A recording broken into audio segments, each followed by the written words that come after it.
I didn't take up Mayo's offer yesterday. I just I didn't feel like having the taste of gefilte fish plaguing me It all was day fine. long. Look, I Yeah, don't enjoy gefilte fish, but it's that not was horrible. if you were going to try it, that would have been the way to do it. But I unfortunately having nothing to do with the fine sponsor, they did a great job on that. But do you have a food that you're absolutely repulsed by from going all the way back to childhood? Well, That just that would be onions. gefilte fish for me. Yeah, I get it. Look, just You couldn't get onions. me to eat smelts. I don't even My know. mother ate a lot of this shit, man. The herring and cream sauce with onions, disgusting. Yeah, I'm not a big Jewish Like delicacy guy. vomit inducing. No, I mean, come on. You at least like matzo balls. I will eat them. I've never liked them. Matzo balls never did anything for me in reality. I mean, I've never been a big Jewish delicacy guy. I will openly. how excited can you get over something that has zero flavor? A matzo ball. That's the thing. My family loves both matzo balls and gefilte fish. You could shoot your My tongue wife, with too. lidocaine and eat, and it would be like eating a matzo ball. Oh, I mean, come on. It's fucking no flavor. I can't feel nothing. I can't feel my tongue. You can have numbness, and it's the same Numbness. thing as not having it. It'd be just like drooling the soup, because you can't. Your mouth isn't functioning anymore, and matzo ball would taste the same. I mean, That's really as it true. does for somebody with just burgeoning taste buds. Wake up with Defo, joined by Lubie. Welcome to the Defo Show. It's funny when you think of it, Lubie. The whole concept of matzo ball soup, which essentially is chicken soup with a bowling ball thrown in the middle. Yes, yes, that's what it is.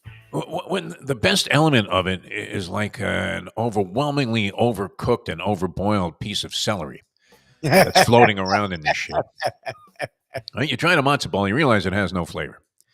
It just doesn't. I'm sorry, people. Are there matzo balls that are better than others? Maybe I'm just always out a bad batch. I don't know. My family loves them. My mom's. What is there to love about a matzo ball, though? I mean, the consistency of it is kind of, I don't know. right? It's not crunchy. It's not, particularly flavorful. Yeah, I don't There's know. zero flavor, actually, to a matzo. It is true. You could put lidocaine, shoot it right in your mouth, and you would get the same sensation in terms of taste and flavor. The carrot is like, and the little celery thing that gets all stringy because it's so badly overcooked and been in the pot there forever. Probably the best feature of a bowl of matzo ball soup. No, when you're fishing around there for the carrot, you're trying to get it on the fork or a knife. I mean, on the spoon. You can eat it with a fork or a knife. It wouldn't make any difference because it has no flavor. But is there one more Seder to go? Do you do it on the final night also? That's I it, don't know. right? Someone was saying something about the end of the. I've never heard of that. First 2 nights in outside of Israel, and then you keep it however you keep it. I don't know, or don't keep it. All right, very good. But when I was going through all of those examples of Jewish food that my mother was a huge fan of, all of it, I mean, it really repulsed me. I have to say, Lubie. I'm not. My psyche was damaged. I apologized to Mayo for flipping out when he offered me the $100. I was like, I wanted to strangle the guy because it's like, look, I need the 100, Mayo. You know that. So you take a bite. But I'm not willing to do this to get it. Right? That's all right. I mean, whatever. Why don't you bring me, some, tranny that, I can have sex with? I might be more inclined to even take 50 on that as opposed to eating a piece of gefilte fish. Although I have to say, everything that we've gotten at the Delaware Chicken Farm and Seafood Market is outstanding. So if you were going to do it, that's the place to go. There's no doubt about that. All right, we had it. We got through it. The first round of the draft, amazing to me. We were just talking about this on our No Filter show, the morning briefing, also featured on Caffeine TV, and now brought to you by Bet Online, which is a nice development in the career of Lubie and me. As we don't know what it's going to amount to. If we even make $5 off the thing, it's a far cry from where we were when we were rolling into the studios there in Davie of Mr. Jack. What was it? Neymar? Jack Neymar, the guy who stole our equipment after he claimed that he was a billionaire and ended up stealing some headphones from us, which we can't complain. If somebody steals something from you that you stole, this is like a Goodfellas thing, right? I mean, can you really be angry about it? Because we pilfered those from the radio station as a parting gift, and sure enough, we brought them in good faith to this adventure that we started out with when we were doing the what was the name of the station this guy had? Ion, something, I don't know. Ion Sports, yeah. It's Ion or Ion Sports. I think we're still on a website as contributing I wouldn't doubt it. They elements. don't have much. Tony Segreto was shaking his head when I mentioned this guy. Now, you, of course, had your doubts all along, although it did seem like he had the facilities to really make something happen. It's just that he was counting on us to make all the money, and we were counting on him. And that's a business arrangement that seldom works out. and this one didn't. But nonetheless, all right. So we had it happen last night. 1983 was when they first televised the draft. That was the very first one. And if you're thinking about it, I mean, that was a hell of a draft, wasn't it? You had Elway at the top there. Jim Kelly got drafted. Then there were 3 blunders made at the quarterback position. Would you say Tony Eason, could you leave him out of the list of guys that were an all-time first-round quarterback draft bust? Eason had some moments. No, he got to a Super Bowl. Yeah, he won't be a draft bust. It's just, again, He was an uninspiring quarterback, wasn't he? and the guys drafted before an eventual Hall of Famer get dragged down. Look, Yeah. And then you have the guys like the Todd Blackledge got drafted. Leaves and Achilles Smiths and Tim Couches, where they're drafted top 5. Yeah. And they don't make it out of the first 3 years. Yes, you're better than that guy. But when you have a Dan Marino go well after you, it drags you down. It's like Josh Allen going after Darnold and Rosen, or Josh Allen before Rosen. But yeah, you loved the nose, as they called him. Yep. Which was, I mean, it was a particularly unflattering remark, especially disparaging, since we knew that the man was Jewish, and they were calling him the nose. Which I don't take offense at that. Do I have a Jewish nose? I probably do. My nose looks like it was busted in 3 places for some reason. I did take an elbow that sent me into the twilight zone when I was trying to get a rebound. This was in high school. And I'm trying to get a rebound, and there was a guy that was about 6'5", solid muscle. This was when people, it was rare that teams had guys that were even 6'5" when I was in high school. Oh, wow. And I'm scrambling around, and a guy hits me right across the bridge of the nose, and I literally saw the white light, Lubie. Oh, Jesus. And I think that kind of gave me a little bit of a Denny Potvin look. No, Okay. maybe Zonka. But it can't be overwhelmingly insulting. I mean, really, somebody starts making fun of your nose, and immediately there are assertions that he's anti-Semitic because he said so. But I guess this was done in somewhat of an anti-Semitic light, was it not? I mean, Like it, yes. When they were calling, the rose in the nose. But that was one of many mistakes made by the Miami Dolphins, which you think they made another one. We'll get into that. But no mistake who was going to be the number 1 pick, which begs the magic question. Why did it take the Bears 9 minutes, 59.9 seconds to make that announcement? Well, and that's why even though... I mean, how stupid is that? Why don't they just say, hey, we've already got the first pick in, so here we go. On the clock, number 2. The Patriots ran up for their pick. Teams were getting their pick in within 2 to 3 minutes. For me, once you traded Justin Fields, it was clear who you were drafting. Yes. But they're the Bears. So that's my problem. And that's why, even though it was a slam dunk to me, they were going to draft Williams, I wouldn't have done any money on it, because you never fucking know. They're the team that went with Trubisky when Mahomes and Watson were there. Both guys had already looked vastly better and were clearly better after. I don't know. They always find a way to fuck it up. So to me, the fact that they took 10 minutes was like, that's exactly why I would never bet on anything. That was disgusting. I mean, under whose orders, what auspices, what were these guys operating under? Was that on instructions from the television networks? I mean, think about this. 1983, and I still remember this very vividly.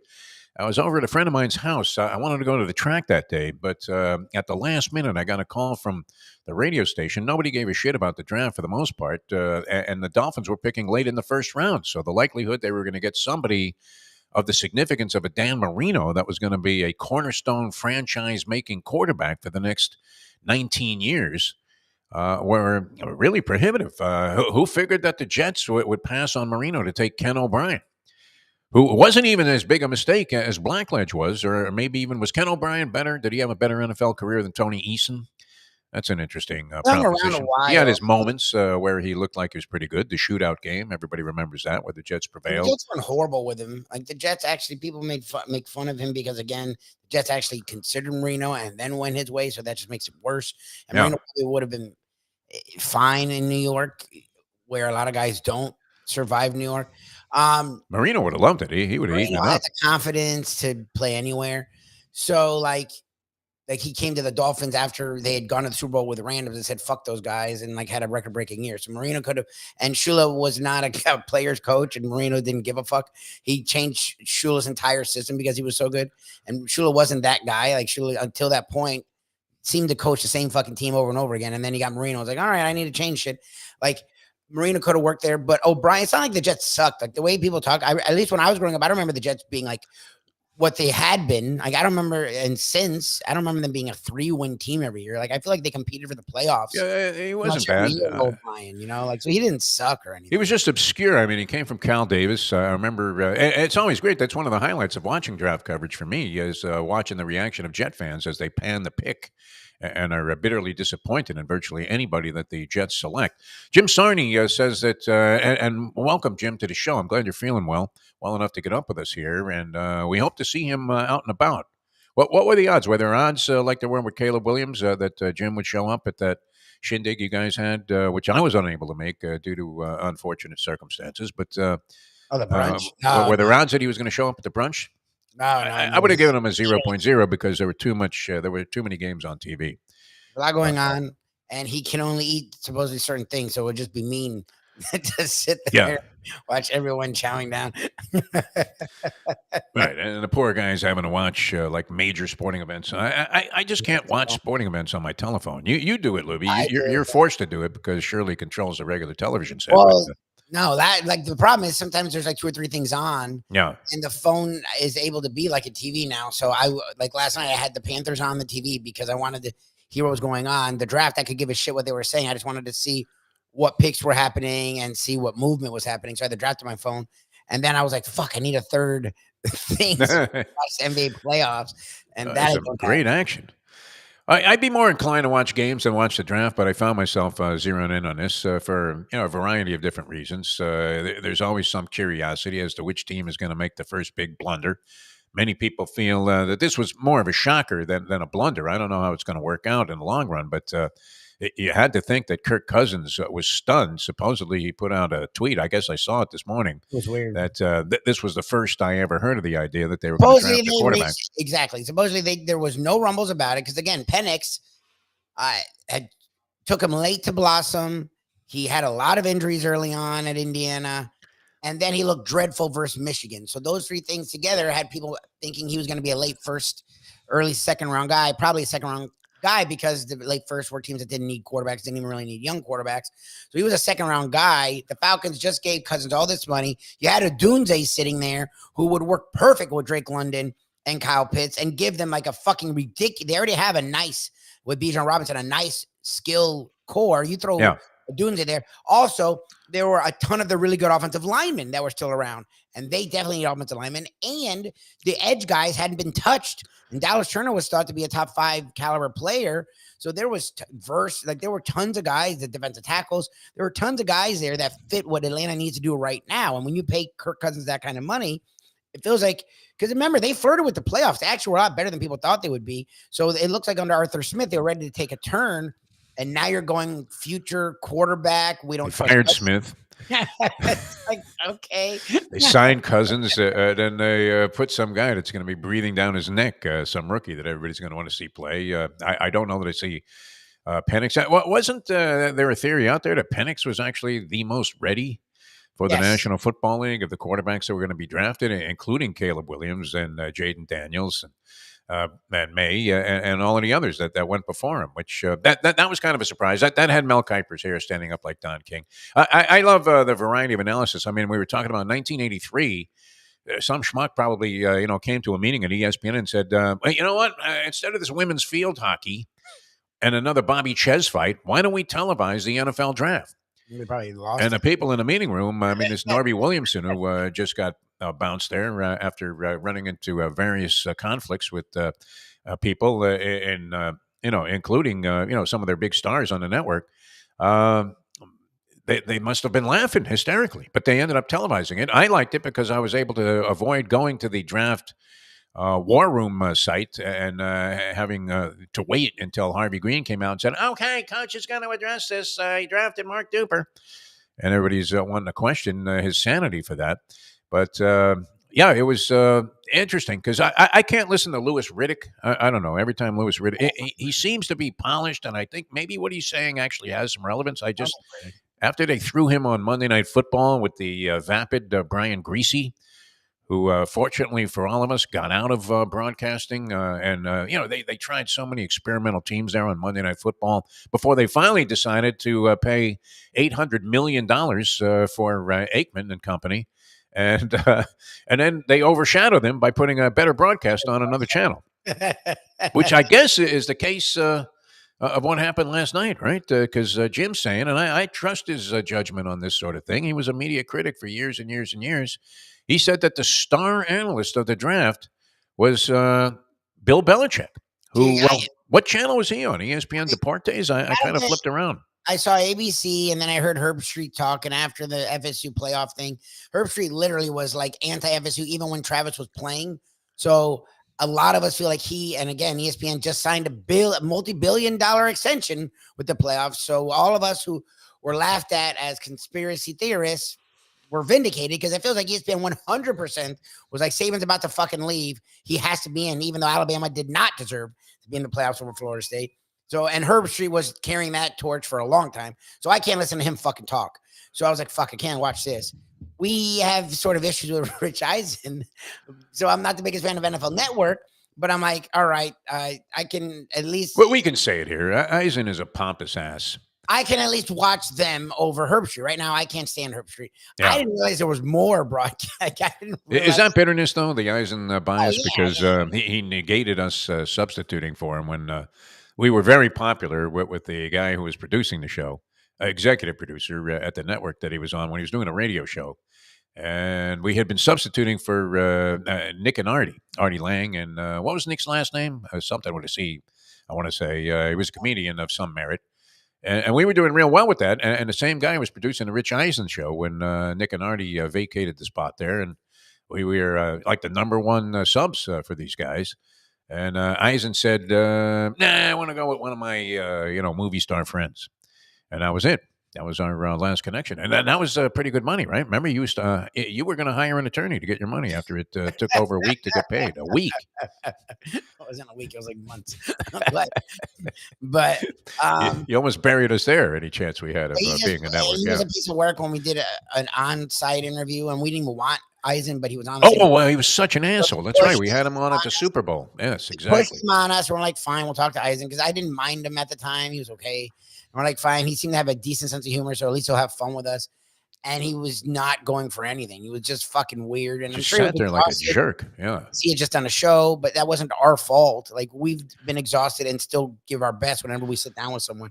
So like, and literally on the radio road shows, we do more work than anyone. And the first to the last person, I would listen to our stuff. You couldn't tell the difference. So when he was a fuckhead, from that point on, I've always been sort of weird with him, but I can't listen to Herb Street. We have two strikes with Eisen. Let's put it that way. That interview and I didn't realize that they had a Belichick on ESPN Plus. And they had an ESPN 2. Oh, ESPN Plus. That's where. No wonder I couldn't find it. I didn't realize there was all that going on. Like, what did they do? I don't know. I didn't. How many teams do you need to analyze this thing? I mean, think about this. This was an obscure consideration in 1983 when they had one of the more spectacular drafts, right? You have Elway at the top, and Marino goes late in that draft and comes to the Miami Dolphins, revolutionizes what was happening here in South Florida, and was wildly entertaining to watch for all of those years. I loved it because I plugged in a recorder. I got all the sound bites I needed. I was supposed to get out at the Dolphins training camp. Even got some better stuff. People were wondering how I had all this national type of coverage. Well, where'd you get the clips from Elway? Never mind that. I just poached them right off the television set while I went to the track there at Calder and lost a couple of sticks.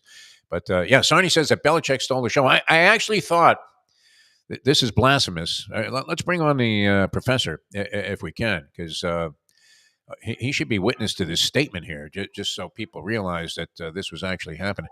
I actually thought that Nick Saban was among the more tolerable analysts that was involved. I really did. I didn't. Maybe that's Herb Street bias, negativity. Sucking off Belichick, Nick Saban. I think for 5 seconds. I didn't see Belichick. I didn't see Belichick. I didn't realize they were on, so for 5 seconds I got Pat McAfee and his usual idiot tank top. Like what they have done to this draft. Like you don't need this shit. Just give it all to Kuiper. Just 24 hours of Kuiper. That is what those of us who love the draft want. Just Kuiper nonstop. Kuiper's he defines the draft. There's no doubt about it. When he checks, he is to the NFL draft what Hubie Brown was for me to the NBA draft, where no matter who they pick, we were talking about this earlier this morning on our morning He briefing is show. to the NFL draft what Johnny Carson was to Dolphins. Kuiper is frantic during the whole thing, though. He is the alpha and the omega. He is the beginning and he is the end. I was looking for Kuiper. He was on ESPN. Oh, see, that's annoying. I went to ABC thinking that would be their prime team. Like, right? You would think, but no. I'm like, I don't give a fuck about Reese. I don't want Kirk Herbstreit and Reese Davis talking about fucking the NFL draft. I don't know. That was weird. All right. I don't mind Reese Davis. I don't mind Desmond. Obviously, I can do without Herbie and, more importantly, Herbie's dog. Did Saban get a hair weave? By the way, what is that? Can we talk about reverse that for a second? Because everybody gave John Madden shit about the fact that he didn't like to fly and he drove a bus for like 30 years. Yeah, the Madden Cruiser. We don't mind that Herbie has to carry this therapy dog around with him. That's so freaking weird. Is he on the verge of a nervous breakdown? He seems pretty calm. What's wrong with you that you have to have your emotional support animal travel to all the football games with you? Looked like somebody punched him in the head. Either that or they had a makeup malaprop. Like, you need to carry this golden retriever with you. Is the dog going to start showing up in a vest in one of those? Oh, yes, exactly. He's kind of my person. He's a gentle soul, and he's a therapy dog. He's in the stroller. What's going on with that, Herbstreit? I would think your life is pretty good. Like everybody needs. I mean, you get what was like $10 million a year to announce one game a week on Amazon. Amazing. And plus whatever you make from ESPN, like life's good, Herbie. Yeah, I don't think I need a therapy dog. He was schlubbering on. I thought Saban. I mean, he wasn't inclined for the gratuitous laughter. I thought he knew obviously a lot of the players since he had gone against them in the SEC. Look, this new generation of dudes who just retired, it's so awful. Again, Saban, Belichick. I assume Brady's going to make his appearance at some point. Television is about to get so freaking bad. It was bad enough with Urban Meyer, but at least Urban Meyer, for the most part, just sits there and shuts up and collects paychecks. Given his personal life, I assume hits on the college chicks on set. But and that Fox pregame is pretty easy to ignore because it's just generally terrible. With the college one with Reggie Bush and fucking Brady Quinn. Yeah, it's pretty awful. So easy to ignore. So I've been able to ignore Urban, but like this new wave that's coming, it seems like ESPN is just going to flood the airwaves with it. All right, what did you think, Professor? I mean, you know these college players. Any overall assessments about teams that came up big, teams that blew it? Lubie was saying you weren't happy with the Dolphins pick. Everyone gave the Dolphins an A too. That's the funny thing. Drafting Black Mike Mamula for the Miami Dolphins, and everybody's look. He's got elite numbers. Yes, he's got elite numbers, except in, playing. I keep hearing about all this elite pass rushing talent that led to 11.5 career sacks. He doesn't stay on the field. When he does stay on the field, he doesn't produce any numbers. He had 4 sacks his last year at Penn State.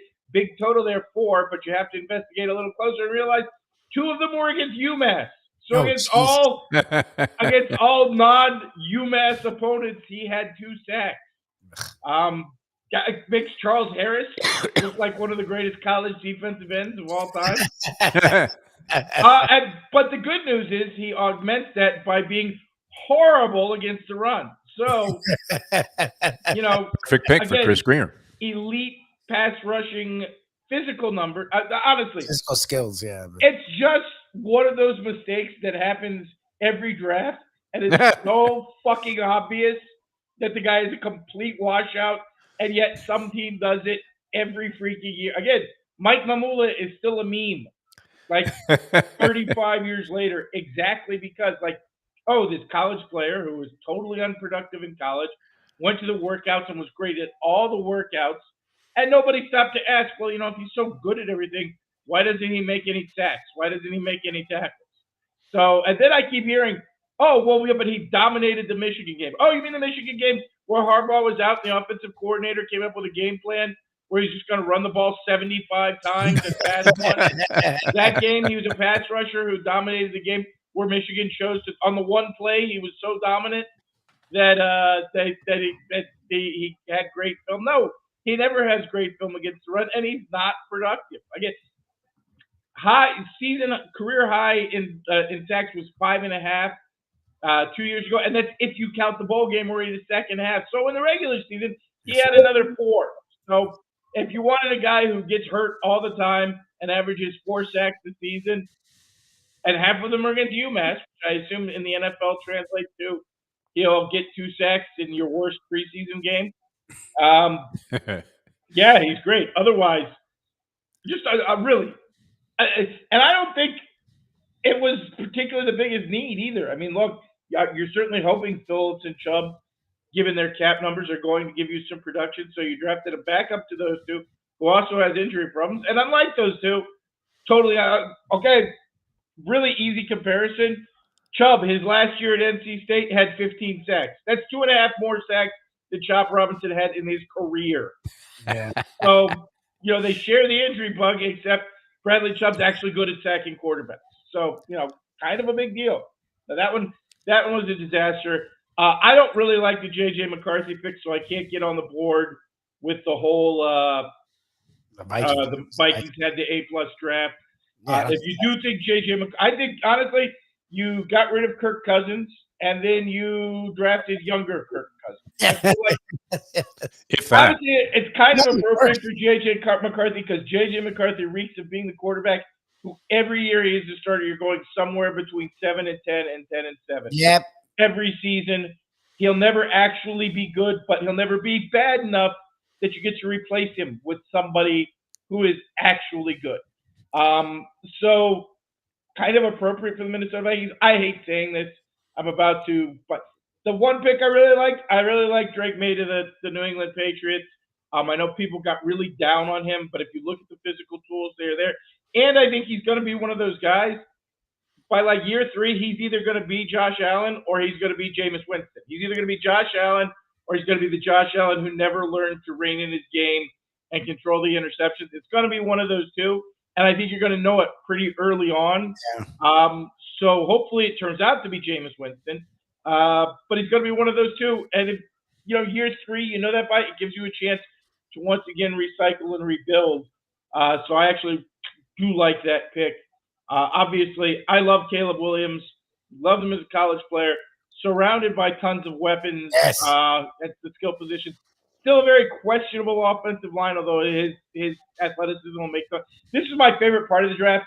Is like 2 days before the draft, Chris Sims leaked a story where he said an NFL general manager told him Caleb Williams is a weird kid.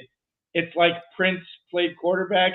And I love that the internet rallied to say, how is that a bad thing? He isn't Prince. The most talented musician of all time, and you're comparing it to. If I were Caleb Williams, who would want fucking Prince to be your quarterback? If I were Caleb Williams, I would have showed up in a purple ruffly suit yesterday, surrounded by chicks who play the drums. I would have 1,000% leaned into the Prince thing. Like, who doesn't want to be Prince? Because everybody, he's like this little dude. But the surprising story was actually an amazing basketball player and spent his entire life just surrounded by hot chicks. There's like every hot chick on the planet wanted to be around. Like Carmen Electra was like 18 before Dennis Rodman and hanging around with fucking Prince. Like, yeah. That Dennis Rodman, right? Hot chick master was taking Prince's leftovers. Yeah. Who doesn't want to be Prince? Like, honestly, it was weird. How is that supposed to be an insult, Chris Sims? He's like a savant at like every instrument. Like he could have been supposedly the greatest drummer, the greatest guitarist, the greatest pianist. Story, Dave Grohl from the Foo Fighters, the night that Prince died, the Foo Fighters played an entire concert of Prince songs, and then someone asked him afterwards, like, "Do you think you can play guitar as good as Prince. And Dave Grohl's answer was, dude, I've been playing drums since I was 5, and Prince is a better drummer than I am. And yeah, still, I mean, although some people might debate this, but in my opinion, the best halftime show ever. Yeah, At the Super Bowl. I don't Prince. even think that's a debate. I think Prince that's in pretty the much rain, universal. Yes, and while it rains down here in Miami, Prince singing "Purple Rain" at halftime. I don't think that there's really debate. Most people I know 100% agree that was, again. This is to me like Chris Sims was trying to figure, like, well, I'm going to say he's like if Prince played quarterback. Oh no! Please. All right, what do you think about the Penix Jr. pick at number 8 after the Kirk Cousins signing? He's going to be like 42 by the time he gets to the No, honestly, I like Penix. I did see one of my favorite moments of the night where a bunch of people saying Atlanta area dogs after learning that the Falcons just drafted a left-handed black quarterback named Mike. So yes, if you're an Atlanta ASPCA worker, some red flags are going. No, all right, I like Michael Penix. Obviously, given the situation, questionable. But again, Kirk Cousins, an older quarterback coming off an injury-filled season, you could have done worse. It depends really. What else did you like? If you didn't really love something, I mean, Odunze was on the board. That might have been a way for me to go. Yep. Brock Bowers was on the board. He's a Georgia kid, although you did just put a bunch of money in Kyle Pitts. So there were a lot of ways to go, including the trade down. That, by the way, was the other thing. When Bowers got beneath like that 8 mark, the Dolphins put him in a great spot to move up in. People were like, well, what do they need another offensive? What do you need another constantly injured pass rusher? Fits in with the team concept. Yes. But good news, if you're a Dolphins fan, if your team didn't fill a hole, lots of talent on the board in day 2. The wide receiver position still loaded. The cornerback position, Cooper DeJean, historical white cornerback. Yeah, but is that okay? So what I meant to ask you off air, but I didn't see you yesterday. He is a white guy, right? Mm-hmm. Because they have him. A lot of people said he could go as high as top 15. Yes, he would have been the first white corner drafted in the first round in something like 65 years. No, Sehorn was a third-round pick, I believe. Was he legit? Yes, he is. Okay. I mean, look, there's a lot of questions about whether he's more natural as a corner or a slot corner or a safety, because you watch him. One of the things that really does make him special, he's great against the run as a corner. He's hyper physical. Look, if you want a success model, there's a lot of Rod Woodson to the kid. You could put him in a lot of places. Really? And he's a very natural playmaker. He could go. He's gotten after quarterback. Honey Badger, Rod Woodson, think guys like that. He may not, but he's fast. I mean, he ran a 4.3. Super productive. I don't know exactly where he lands in the NFL. A lot of people have pointed at Hamilton from the Ravens and say that's the kind of player he can be, where you can move him around. And obviously great kick and punt returner as well. But no, he's totally legit. I mean, the problem for me with this corner class is you had like 4 dudes who were really all about the same grades. You probably put them at like the 91, 92 level. I happen to like Kool-Aid McKinstry. Yeah, McKinstry is still on the board. Again, worked out hurt. Was nursing a leg injury during his workouts. Didn't run that great. But I think, go put on the tape. Oh, by the way, best draft. I forgot about this. The Kansas City Chiefs somehow get Xavier freaking Worthy. Like how the rest of the league didn't conspire to stop that from happening, because it was totally obvious that's who they were gunning now. And now, so the Kansas City Chiefs have a dude with Tyreek Hill-like speed to plug into that lineup. Well, and in a trade from the Bills, too. Yes. They get into that spot. So you would think the Bills are looking at the Chiefs as their number one obstacle. So very good of them to go ahead and help them out. All right, we have to get to the big board, but in following the tenets of broadcasting, where we cover it all here, and in accordance with the great Jim Siney, we do mention that the Panthers now 3-0 against the Tampa Bay Lightning. Good game all the way around last night. And, we had the buckets taking place as well. Lakers down 3-0 to the Denver Nuggets. Some if that's any big surprise. The Denver Nuggets going 3-0, getting a 1.5 last night. Nice, good for you. Imagine it. Yeah. They were like the underdog. I mean, that seemed like a very minuscule number to have to cover for a team that's won 11 straight against this ball. No, they were They getting were the underdog. They were the They were getting a point and a half? Yes. Wow. Oh, that's again. I for whatever reason, and people talk about how much people love white NBA stars. America fucking hates Jokic. Hates Jokic. They really does. And you were right about the family. You were onto this a couple of years ago because you had done. It might have even been a big board item or the big board itself, where you had talked about Jokic's family in the stands and that they really looked like the Romanian mafia that was in the Ray Donovan series, and you thought, wow, these are some tough customers, and apparently he jacked up a fan. Again, this happens like 3 to 4 times a year. Yeah. At some point, they finally discovered and it. it's not to me because I'm so wildly entertained by the Jokic brothers. But at some point, it's gonna stop being fun because like the fitter one is like a 6'9" pro MMA fighter who has like a 12-0 record in MMA, and the other one is the actual scary one because he's a 7-footer who looks like a Serbian war criminal. When like you picture. That horrible Balkans war with all the rapes and the burning of the villages and the slaughtering of the livestock. You see this guy and you're like, oh, he did all of that. Like that was how he spent his teenage years. Yeah, probably not a good idea. And they get in a fight.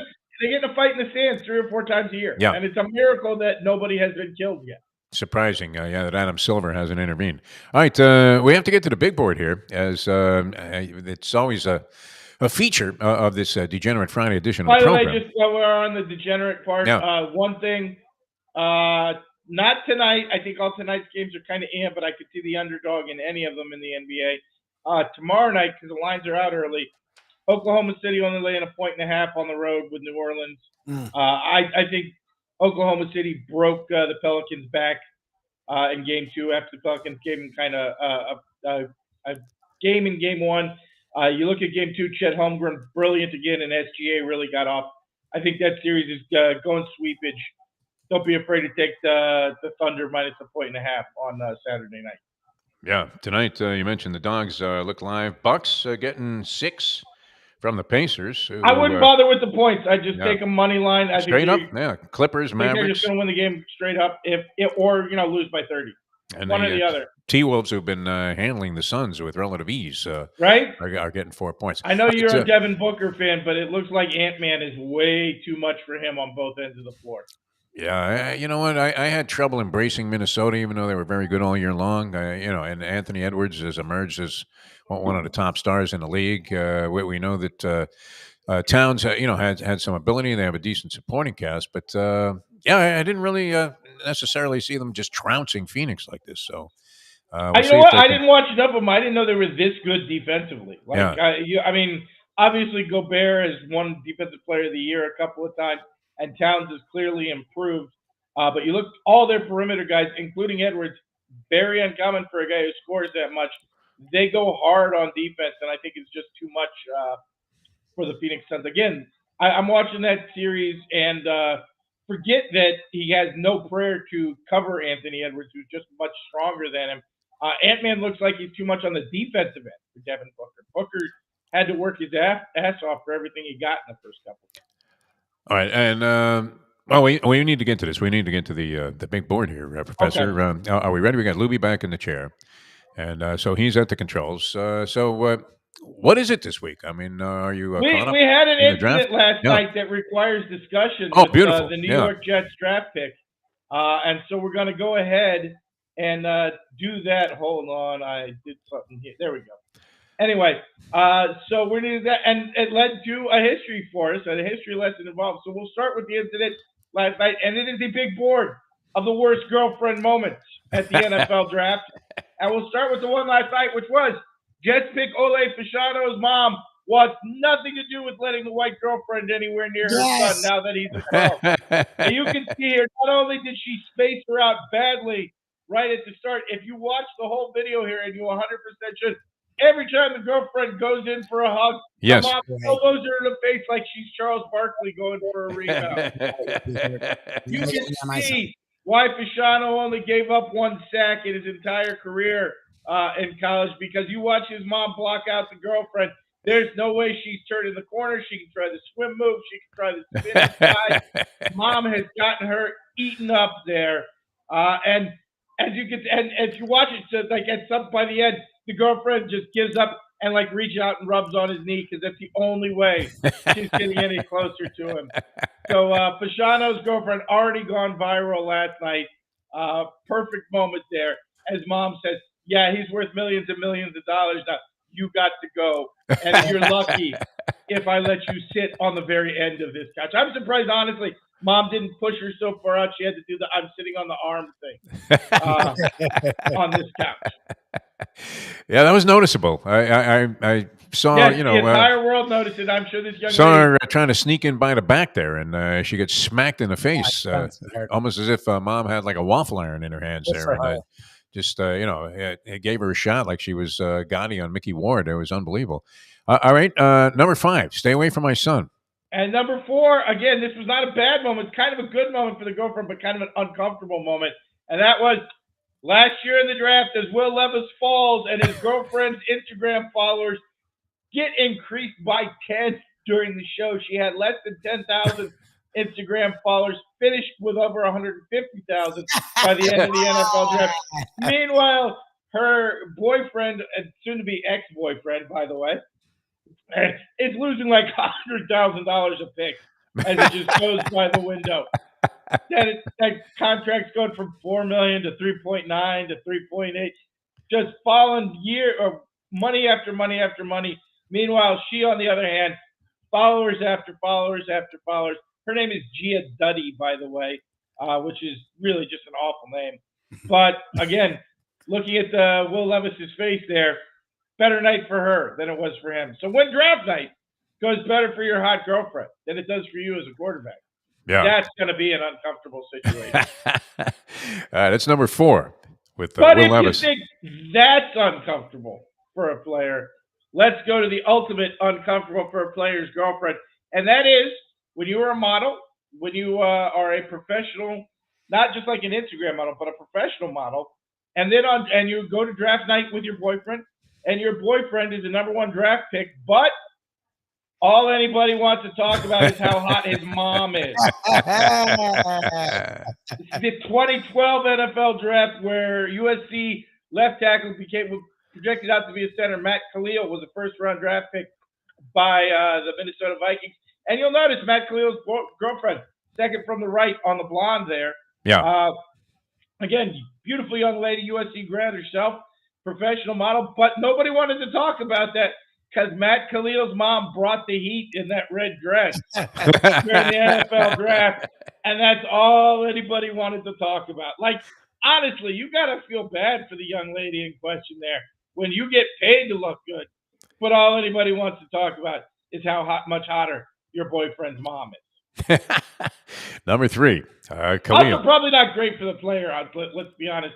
When you, as an offensive lineman, probably don't do the best with the ladies as athletes anyway, and nobody wants to notice your girlfriend because your mom is a total beast.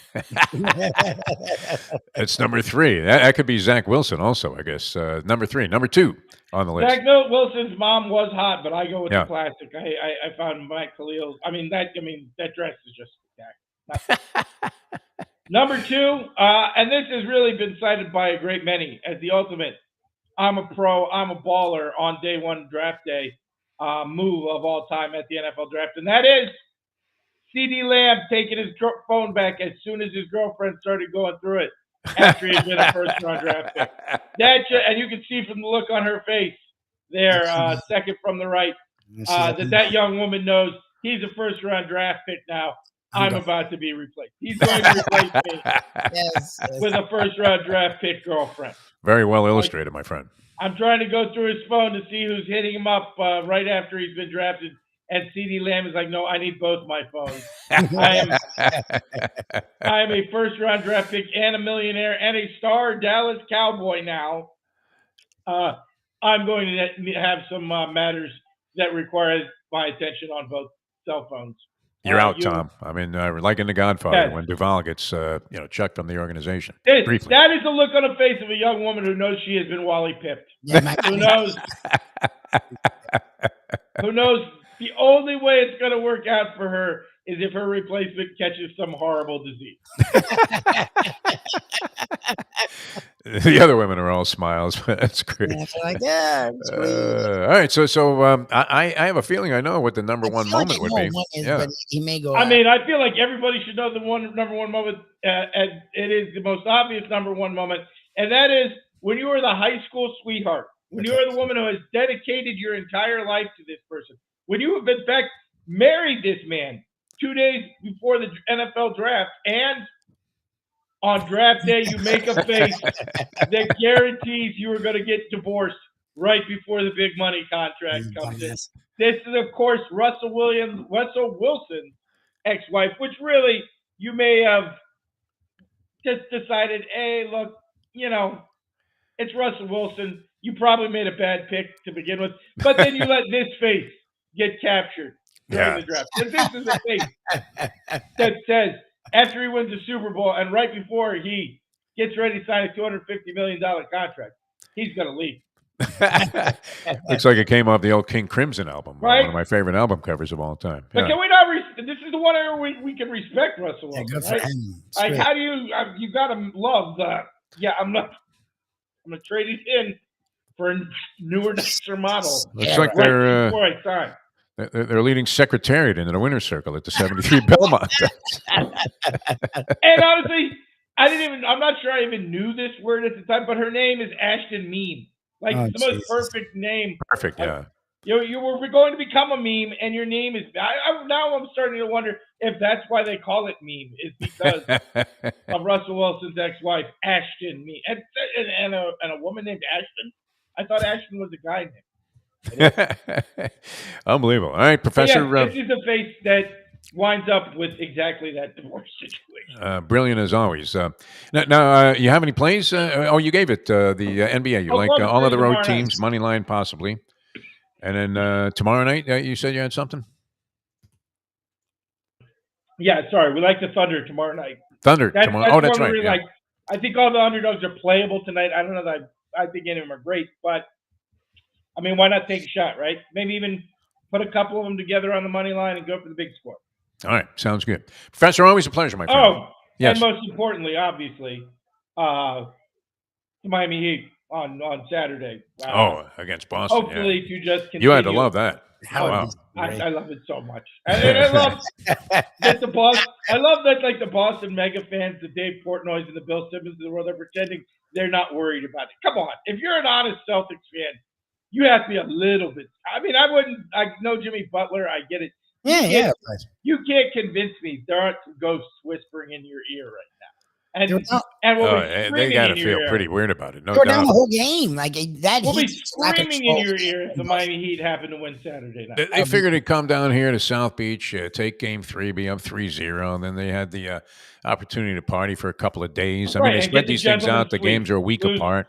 Lose Game 4 and go back to Boston. There you go. Get the gentleman's sweep in 5. But no, those plans are completely gone. And let's be honest, if you're a Celtics fan, not only did you lose Game 2, not only were you down 10 for like the last 20 minutes of the game, that happened while Jaylen Brown played his best playoff game in like 10 years, and Tatum had 28. Like, your two guys played really well, and you still got clubbed like a baby seal.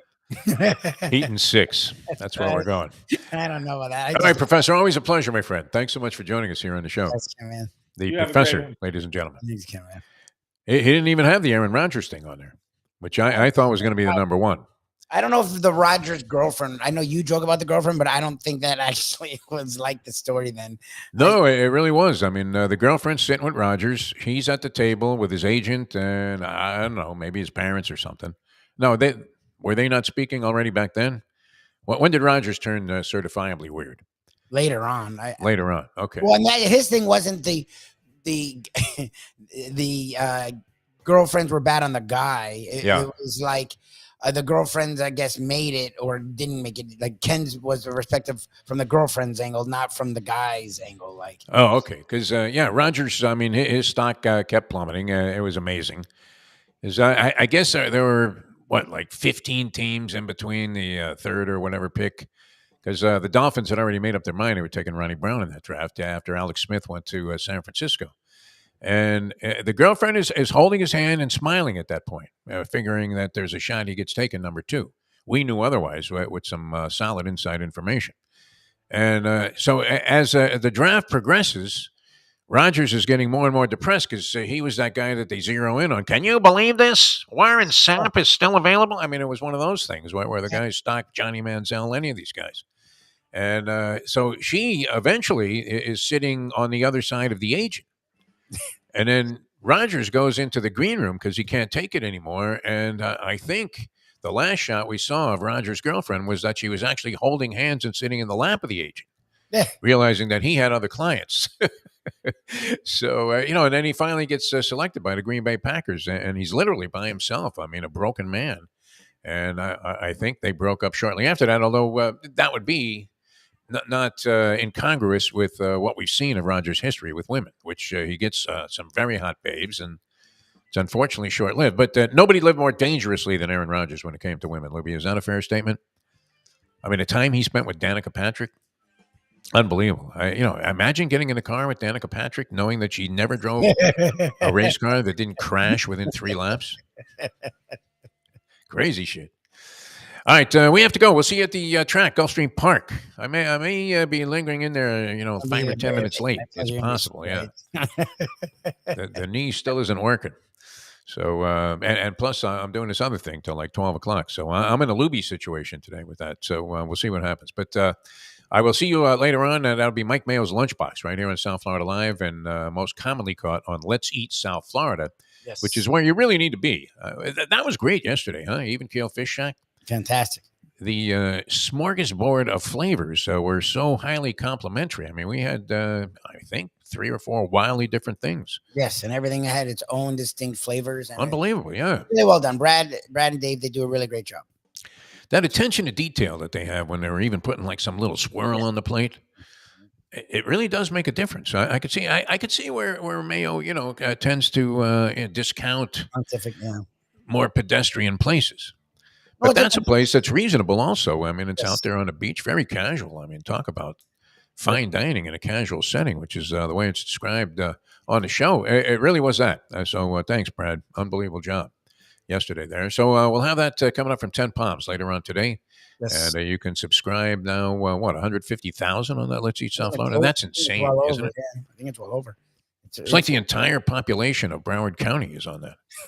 Unbelievable. In an era where nobody gets the newspaper also. So yes, very, very phenomenal. That's all Mayo's doing, so he should be proud of himself. All right, we'll see him out there at the track, and you will too. 1 o'clock today, Mike Mayo's Lunchbox. Until then, for Mike Lubie Lewis, I'm Jeff DeForest. Thanks for tuning in. We'll see you next time as we leave you now that. The time. It's 9:02. Let's go to eat a damn snack. Look what they done to my soul.